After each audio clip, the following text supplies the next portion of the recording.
Tonight, with the number of opioid overdoses rising, calls grow for policy changes. Finally, it takes your dignity and your self-respect and your self-worth. One man's powerful story is Toronto struggles to grapple with the opioid crisis. I needed to make sure I have clear support that if someone comes to me, we don't get sued because we're not including someone in. There is a new toolkit to help business owners navigate vaccine policies, something they say is much needed. For every pound that's picked, they donate 1 pound to the food bank. Picking apples while giving back will tell you how a local farm is helping tackle food insecurity. This is CBC Late Night News.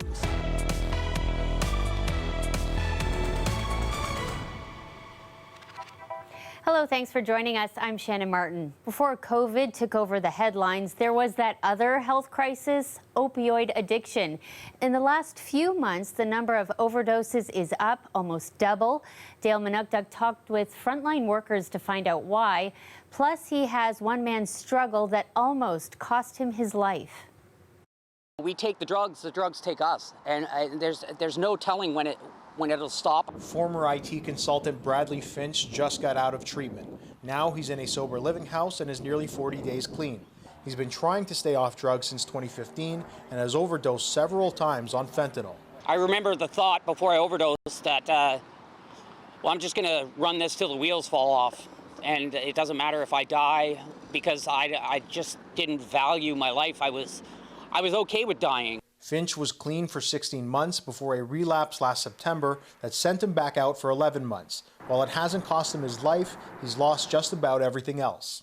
My wife, my home, anything that had any kind of value that I could trade for drugs.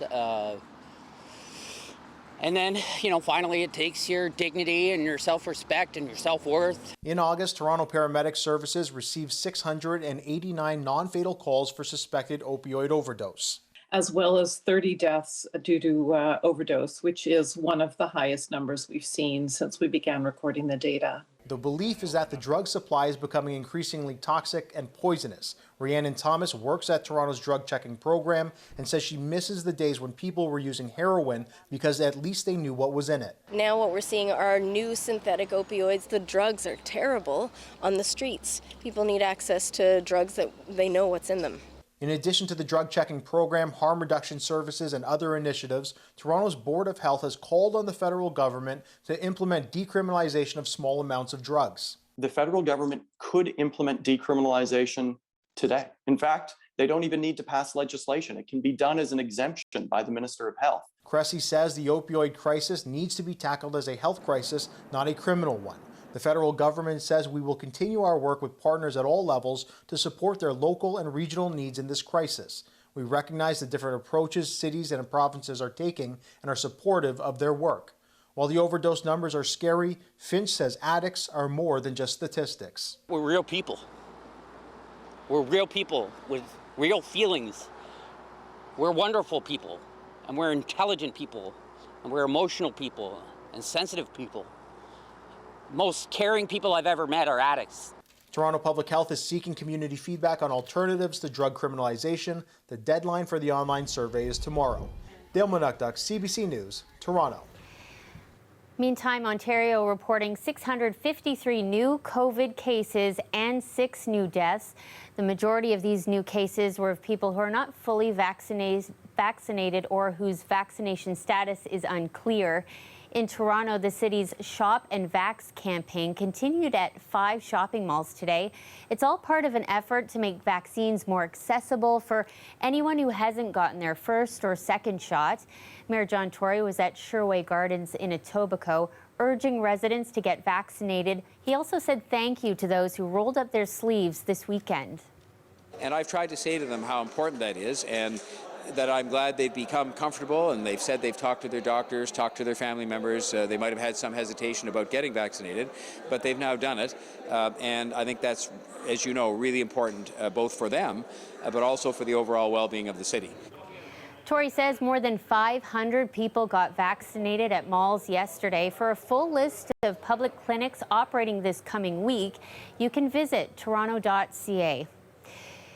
Well, it is the new normal, having to show proof of vaccination at thousands of places across the province. For small businesses, it can be a lot to manage, but there is a new tool aimed to help. Dahlia Ashry has more.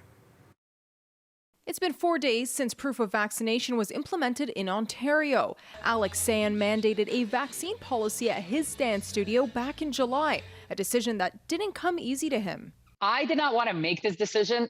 My shirt says belong, and our school is always about being inclusive. CEO of Toronto Region Board of Trade, Jan De Silva, says legal concerns are not uncommon amongst business owners. The board recently released a toolkit to help business owners. The regulations applied to patrons of certain non-essential business, but we're silent on whether workers should be or shouldn't be covered.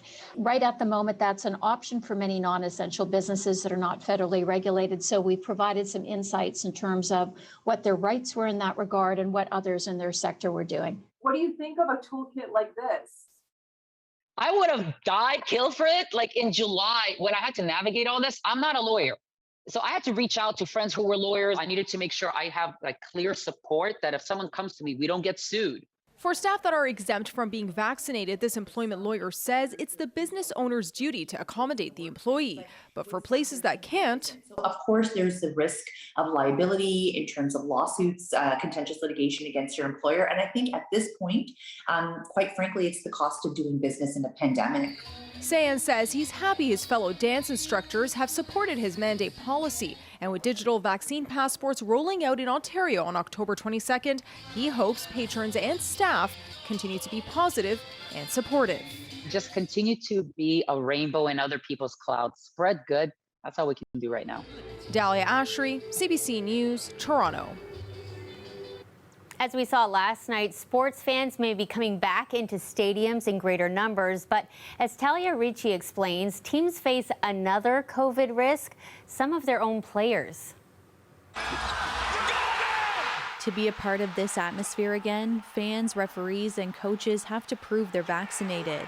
Wiggins behind the back, gets it away in time. The one exception is the players themselves. For Canadian Andrew Wiggins, it's local guidelines now making the Warriors forward ineligible to play home games. The NBA recently denied his request for a religious vaccination exemption. The challenge is there's going to be a few dissenters, as there would be in any other situation in our society. In the NHL, the Edmonton Oilers revealed that Josh Archibald was unvaccinated, the team confirming he's not playing tonight.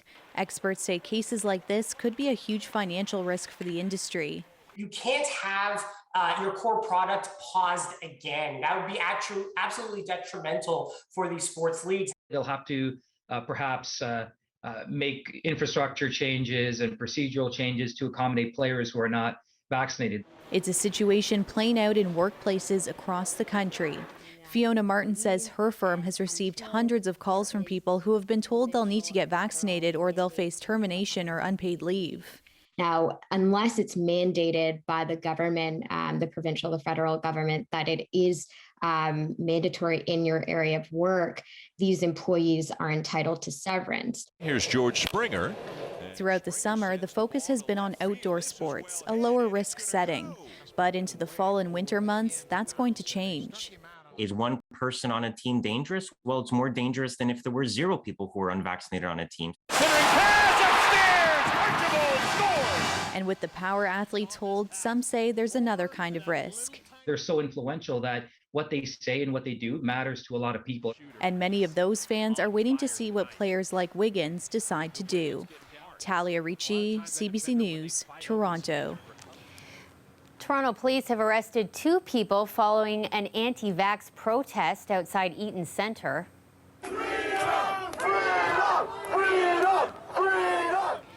This video was posted on social media. You can see protesters trying to push their way inside the mall yesterday. According to police, one security guard was assaulted, though no injuries were reported by security staff or protesters. A 29-year-old man from Thornhill and a 23-year-old woman from Brampton face assault charges. They're due in court in December. perfect weather today for the City of Toronto's Active Arts TO program. The idea is to get people moving and showcase art too. 6 activity hubs were set up alongside Lakeshore West, including pop-up art installations, as well as sports, recreation, and kids programs. It's really about celebrating artists and active in Toronto, right? Like the Active TO has been a big part of the city over the last 16 months, and we thought what a great way to end it off this year with an enhanced version of it.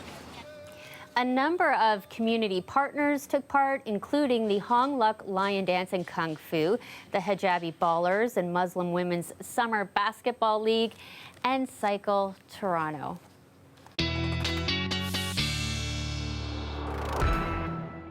Yeah, such a lovely day out there today. All the sunshine and warmth. You said we were going to get up to 19, and I think you definitely delivered. Sophia Kambalia is here from the Weather Network now. Yeah, if you blink, it almost looked like summer, didn't it, Shannon? It really did. Yeah, brisk in the morning, but it really, really felt like we were back in summer for a few fleeting moments in the afternoon. It's 4 seasons in one day this time of year, isn't it? Still kind of feels closer to what our daytime high should be this time of year. That's pretty nice, about 16, 17 degrees right now. We are still seeing some of those showers come through the GTA, especially into the West End. As we speak, they're at your doorstep around the downtown core as well. Really light in nature. Could see a sprinkle or two into the overnight period as well. We bottom out at around 14. The winds will be light into the overnight period. They're coming from the west-southwest, so light in nature, but they change to a southerly flow for Monday. It's going to mean Humidex lovers will be rejoicing. Brisk for the morning. School drop-off kids might just need a light sweater or two, but they'll be taking it off by the afternoon.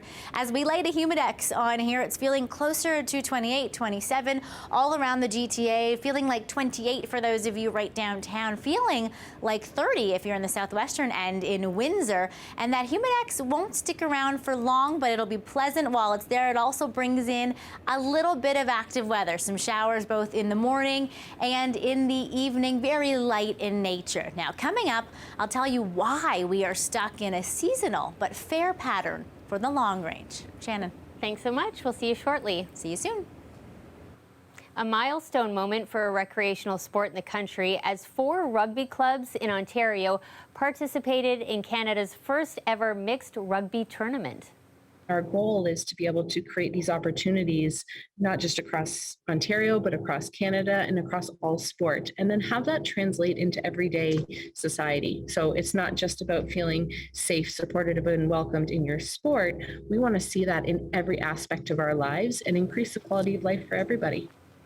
The All in Rugby Cup is a joint effort between Sport Canada, Rugby Ontario, and the Ability Centre. The goal is to welcome players of all ages, abilities, backgrounds, and experience. It was inspired by a similar program in the UK, and this fall the pilot project is set to extend to 6 other sports, with coaches from across the country joining in the movement. A helping hand today for the 1,000 children from Afghanistan who recently arrived in the Greater Toronto area. It's also to raise awareness that we're one community at the end of the day, and when we all come together, we can have a huge impact and drive outcomes. A huge donation drive was set up by Ismaili Civic. That's a global program honoring the Shia Ismaili Muslim tradition of giving back. The event got some high-profile support from Mayor John Tory and Toronto Police too. We all saw that emotional moment earlier this weekend when Canadians Michael Kovrig and Michael Spavor finally arrived home. The pair were detained in a Chinese prison for nearly 3 years, their families pleading for their safe return. As Ashley Burke reports, their release seemed to happen quickly, but there was plenty of negotiation behind the scenes. After almost 3 years in detention, the behind-the-scenes events of the past 3 weeks led to Michael Spavor and Michael Kovrig finally coming home.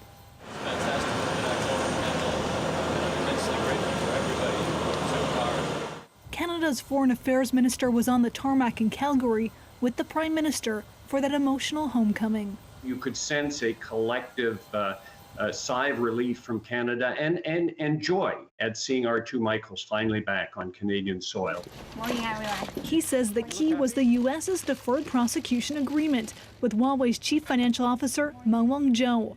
Mark Garneau told Rosemary Barton Live Canada learned a few weeks ago the proposal had arrived between the Department of Justice and Huawei's lawyers. Meng Wanzhou was ready to sign it, and that it seemed acceptable to the Department of Justice.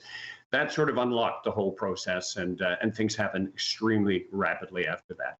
So rapidly, it caught Spavr's friends by surprise. To have it happen within 12 hours of me hearing the news about the deal was extraordinary and beyond my wildest expectations. The expectation that it could take months for their return. People were donating to a fundraising page set up on Spavr's behalf to cover his living expenses, even as he was flying back to Canada. Michael, we miss you here in Seoul. We love you. I have a bottle of North Korean snake liquor ready for when you come back to Seoul to see us again. We can't wait for that day. On this day, when the Michaels woke up free, they were faced with reports from Chinese media about their release. China has maintained their arrests had nothing to do with Meng Wanzhou. Today, media reports said they were sent home because they were sick. Kovrig's friend, also a foreign correspondent with The Star, says China has given itself away. For them to actually be on a plane 2 hours after Meng had left Vancouver, it just shows it was very blatantly linked. 3 Sundays ago, Kovrig's wife and sister were marching through the rain in Ottawa to mark Kovrig and Spavor spending 1,000 days in detention. This weekend, they were reunited at last. Joy, relief, overwhelming gratitude for everyone who has worked to make this day happen. Kovrig and Spavor haven't worked in about 3 years. Minister Garneau said that Canada is here to support them and did not rule out compensation if needed. Ashley Burke, CBC News, Ottawa. Early results in Germany's national election indicate a narrow defeat for outgoing Chancellor Angela Merkel's bloc, but who will succeed the longtime leader remains unclear. The center-left Social Democrats appear set to win the most votes, but neither that party nor Merkel's center-right successor will command anything close to a majority, meaning weeks, possibly months of maneuvering to form a coalition. That will officially mark the end of the Merkel era, which began in 2005.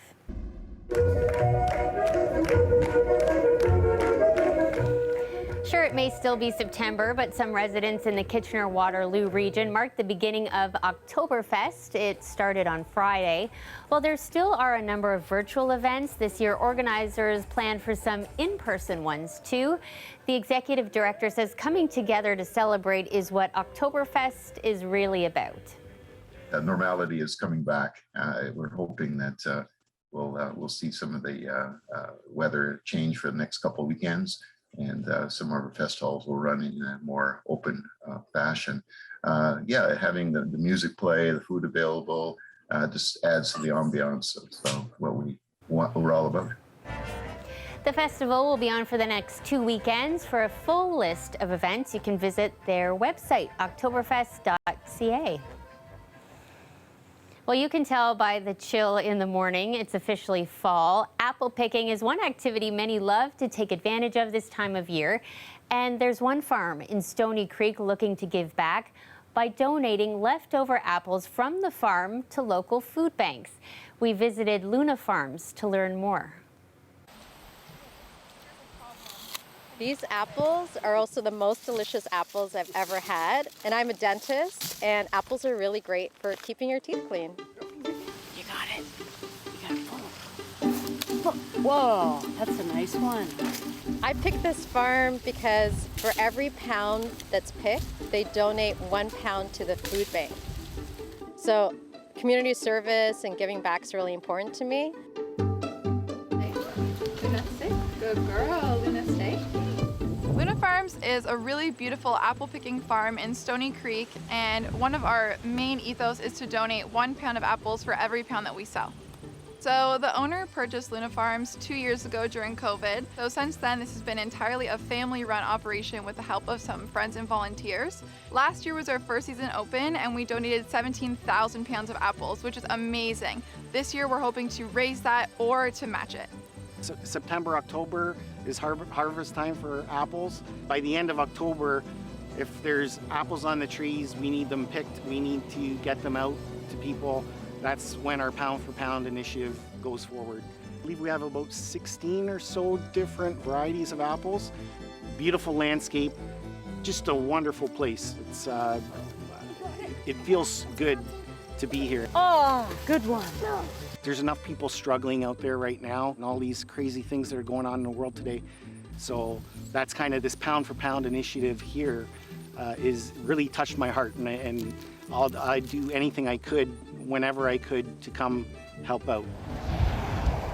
And what we're really trying to do here is to be an example for other farms, because we're hoping that other people who have extra food will step up and help their community and give back too.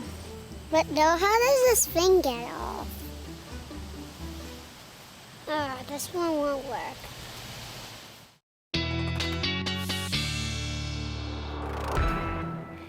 Sophia is back now, and that's, definitely on my list of things to do in the fall. I love taking the kids to apple pick.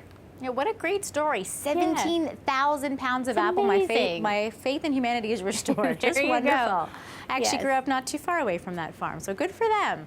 And yes, it is the perfect week should you want to take advantage of some of the generosity that Luna Farms is offering. Humid for Monday. I think I'll call and make my apple picking appointment pretty soon. Seasonal fair fall work week for those of you. Really nice seasonal values. Let's show you the humidity. Then I'm going to tell you why things kind of fall off the radar and down to the seasonal end for all of you that are enjoying the big summer heat that we will have tomorrow, feeling closer to 30 for many of you around the GTA. And then as we head in to the rest of the work week, we will be actually on the back edge, on the northern side of a big ridge of high pressure that will actually stretch all the way up to Hudson's Bay. We will not have any bit of an active storm track. We will be on the north edge. It will be stable, lots of sunshine, and we will have very, very low humidity because we'll be getting the northern flow around a big ridge of high pressure, which is why you'll see the temperatures drop off as we go from Monday to Tuesday to seasonal values for the rest of the work week. We should be about 18, 19 this time of year, and we will be that really right into the long range. It's going to mean for lots of pleasant sunny days, really brisk mornings, fresh evenings, clear though if you're heading out to the big stretch of home games for the Jays this week here in town. If you want to bundle up in any of the evening hours, the really only short-term active weather that we are anticipating and forecasting will be Monday morning, some light showers, and even Monday evening, some light showers that will come through as you warm to a balmy, what feels like 28 for Monday. Okay, so we need layers. That's the key. Every season in one day is the name of the game. Thank you so much. Have a great night. We'll see you soon. That is our show for tonight. Thanks so much for watching. Catch news anytime on our website, cbcnews.ca. Have a good one.